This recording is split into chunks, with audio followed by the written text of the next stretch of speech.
Assalamualaikum warahmatullahi wabarakatuh. Saya Hana Firda Isdihar. Pada kesempatan kali ini akan menjelaskan terkait materi tentang permintaan uang guna menyelesaikan tugas Ekonomi Moneter 1 kelas EPB. Jadi, apa yang dimaksud dengan permintaan uang? Permintaan uang merupakan jumlah uang yang diperlukan oleh masyarakat dalam suatu waktu tertentu. Ada beberapa faktor yang mempengaruhi permintaan uang. Faktor yang pertama ialah dorongan transaksi. Faktor yang kedua adalah dorongan berjaga-jaga atau precautionary motive. Yang ketiga adalah dorongan spekulasi atau speculation motive. Faktor yang keempat adalah tingkat harga. Faktor yang kelima adalah tingkat suku bunga. Faktor yang keenam adalah ekspektasi atau perkiraan.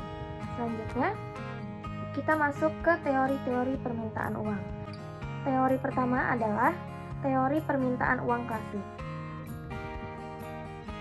Teori klasik adalah teori yang mengenai penawaran dan permintaan uang serta interaksi antara keduanya.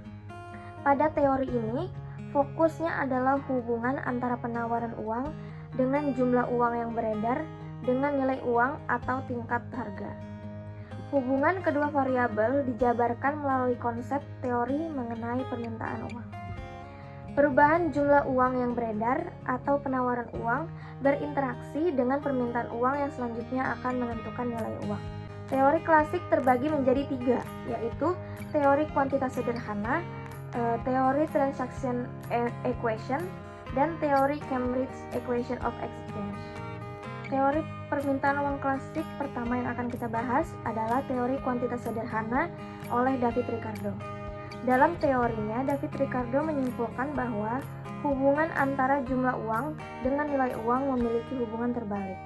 Apabila pendapat tersebut dihubungkan dengan harga, hal tersebut dapat dinyatakan bahwa ketika jumlah dari uang naik 2 kali lipat, maka harga juga akan naik 2 kali lipat dan sebaliknya.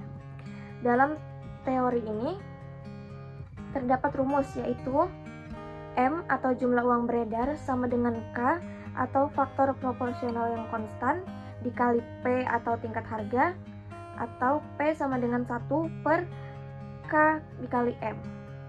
Apabila jumlah uang beredar mengalami kenaikan, maka harga juga akan mengalami kenaikan yang sama. Maka dari itu, teori kuantitas ini diperlukan untuk menjaga stabilisasi dari jumlah uang yang beredar.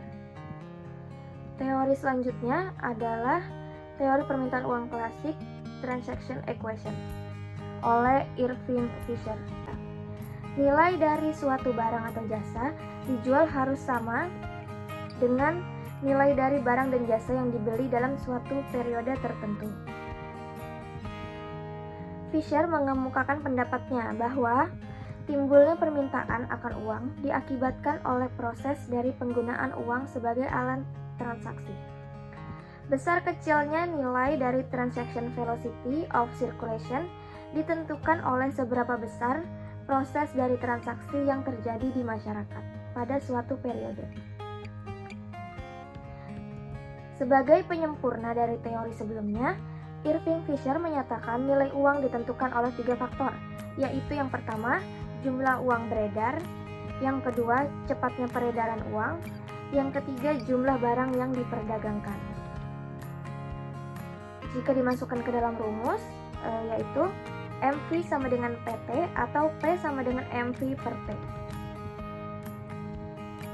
Teori permintaan uang klasik yang ketiga adalah Cambridge equation of exchange.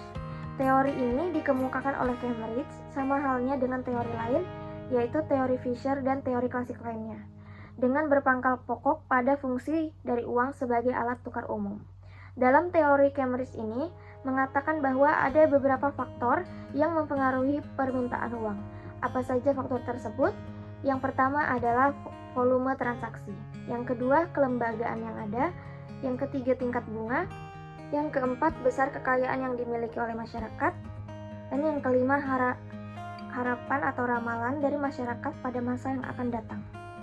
Di dalam jangka pendek, teori Cambridge memiliki anggapan bahwa antara volume transaksi, jumlah kekayaan, dan pendapatan nasional mempunyai hubungan yang proporsional konstan satu sama lain. Pada teori ini, menganggap bahwa ceteris paribus permintaan akan uang di masyarakat adalah proporsional dengan pendapatan nasional.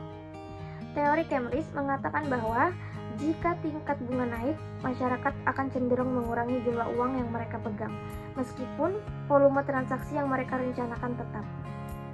Demikian juga faktor ekspektasi yang ikut mempengaruhi tingkat bunga di masa yang akan datang.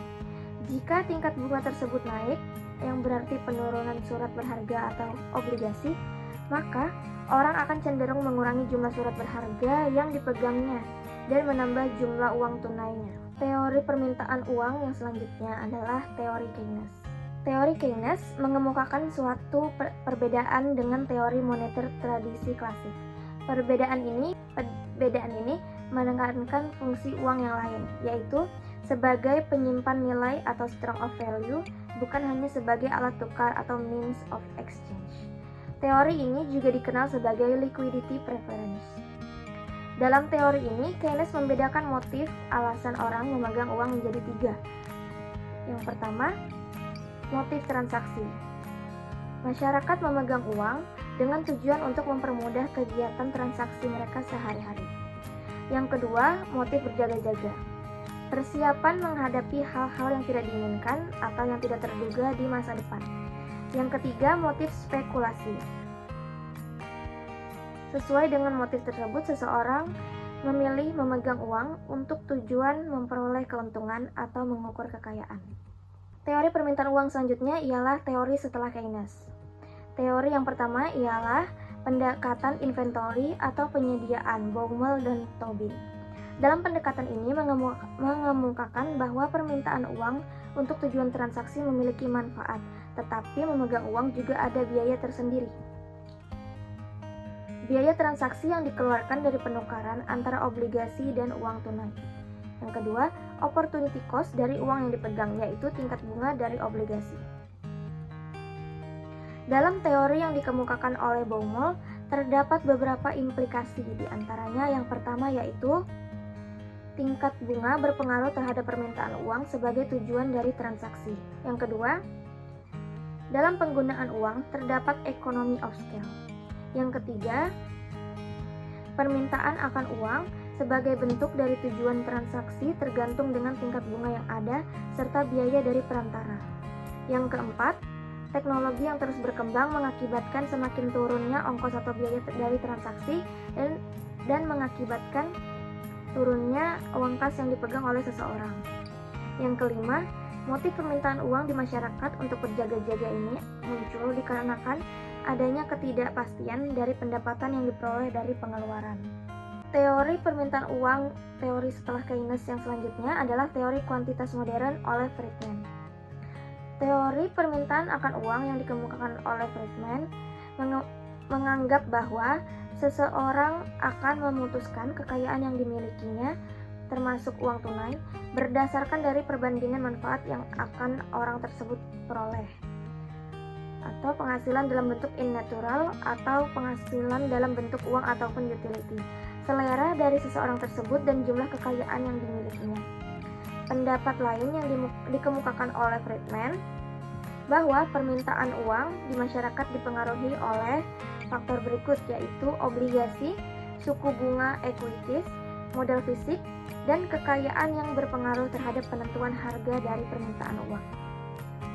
Friedman dalam teori kuantitas modern berpendapat bahwa seseorang menyimpan kekayaannya dengan beberapa cara, di antaranya yang pertama yaitu memegang uang, yang kedua menyimpan uang dalam bentuk deposito, yang ketiga obligasi, yang keempat saham, yang kelima menyimpan harta dalam bentuk tetap seperti tanah atau rumah, dan yang keenam kekayaan manusiawi. Dari teori yang sudah dikemukakan oleh Friedman dalam teori kuantitas modern dapat dituliskan ke dalam bentuk persamaan berikut. Baik, sekian dan terima kasih penjelasan dari saya terkait materi permintaan uang guna menyelesaikan tugas dari mata kuliah Ekonomi Moneter 1. Kurang lebihnya saya mohon maaf dan terima kasih. Wassalamualaikum warahmatullahi wabarakatuh.